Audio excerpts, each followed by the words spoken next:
Welcome to Sweet Life Beat Life. We hope this video helps. You're starting with a single column of entries you want alphabetized. First, make sure the column's data is consistent. Text versus numbers matters. Once done, remove stray spaces with trim or by copying values to a helper column. This prevents misorder. Next, click any cell in the target column or select the header plus the data.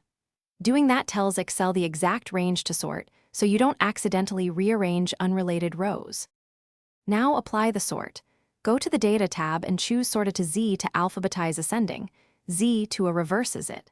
If Excel detects adjacent data, it will ask to expand the selection. Make sure you choose Expand to keep each row's values together.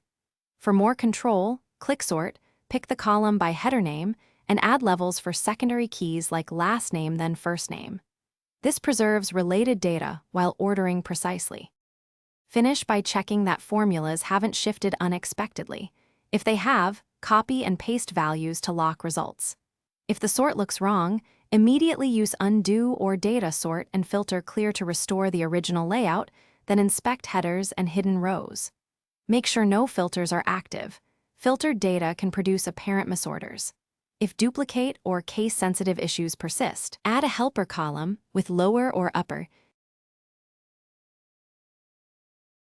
Thanks for watching. Consider subscribing if we helped you.